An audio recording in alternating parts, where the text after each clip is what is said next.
Chair, members, fellow speakers. The humour is a very difficult one. We all know that.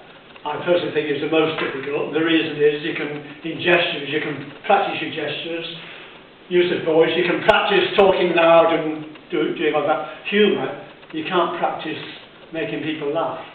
If you're watching a film and someone says, hey, watch this bit, it's really good, you're going to find it's really funny. You won't.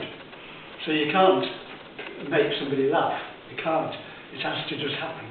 So that's the difficult thing about humour. The ASC redefined the objectives of it, the criteria of humour in the restructuring as well.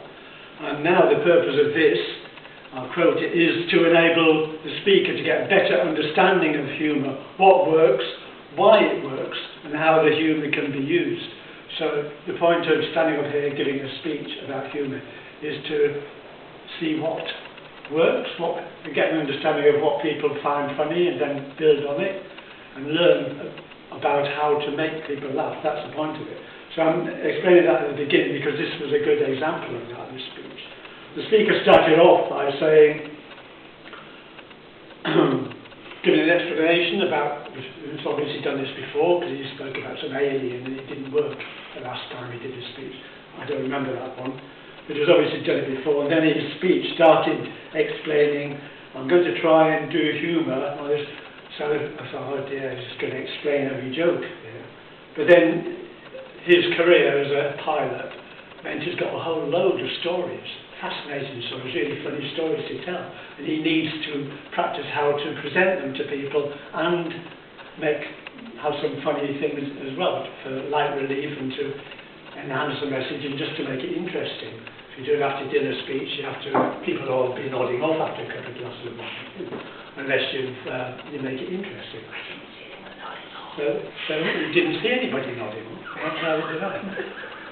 So the point of the humour speech now is to tell your story or do whatever you're talking about and to try and not have belly laughs but get people to laugh and to smile or to engage with them. Now at the beginning the speaker told a story about, I won't go on and on about it because you've all heard the speech, about one of his flying stories. He's got loads of them. Airline pilot, fuel problem, engine was out, did loads of gestures and bang, bang, all these word pictures, used all the different facets of pitch, pause, pace, and all that stuff. He was trying to get people to laugh. And then he got into his stride then, people did start laughing. And I noticed that, and he noticed it as well.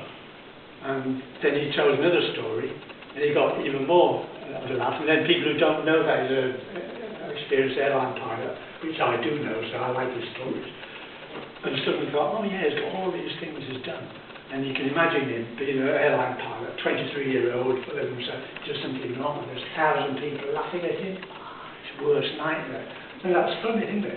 You see somebody trip up, you laugh at them, don't you? Okay, you might have a bit of empathy, but initially you laugh because they're in a situation. And then this got better as he went along. You could see that he knew what made people laugh. And his final story, he got into about saw flames and this photographer behind, and I could picture sitting there with this photographer behind, knowing he was there, knowing he was doing everything wrong, and the whole thing was falling apart. He was so embarrassed, and I had a lot of empathy for him, wondering how it was going to end, and I found that funny. And a few other people found it funny because a few people laughed. So he actually demonstrated the point of the speech, which was to understand how it works, and then when you get the hook, build on it, and the more people will laugh, then do something else funny. He did all this funny thing, which made people laugh even more because you could see him cringing. So I thought you could actually see this as an actual example of how he built up his presentation and used the rapport of the audience to build on his skills as trying to make it humorous. So I think the purpose of the speech is to help the speaker to get a better understanding of humour, why it works and how it works and how he can use it. I think that was a good example of what his speech was about. He learnt how to use humour. So, to me, he's passed the criteria.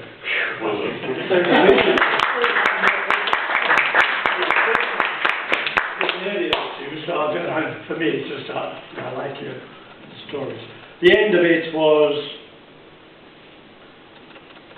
a good ending as well. A bit of self-deprecation. Having got anybody, he knows that everyone finds it funny that he's an important pilot, yet there's all these mistakes and things go wrong. And he said that's pretty much how my career went. Doesn't have to be proud of it, or he just made fun of it all now, because that's what people like. To know he's proved himself, that he tells all the things that went wrong. So that was good. You got a better understanding to see what happened. Learning points really was timing. It extended a little bit long. It was rather too long, but only because he was on a roll at the end and he wanted to stay there, and he got to the final punchline. So we'll excuse him for that. That's a learning point. Try and keep to the timing. So, and the initial introduction about explaining why that you didn't pass it the last time, and you don't bother explaining it, just go straight into it. And that's it really. Maybe speak a little bit slower sometimes, because your articulation is really good. It's just sometimes you can speak a little bit fast. So all in all, I thought it was very good and entertaining. So the next one is the A4, which is, surprising enough, audience rapport. There we go. Builds nicely into that.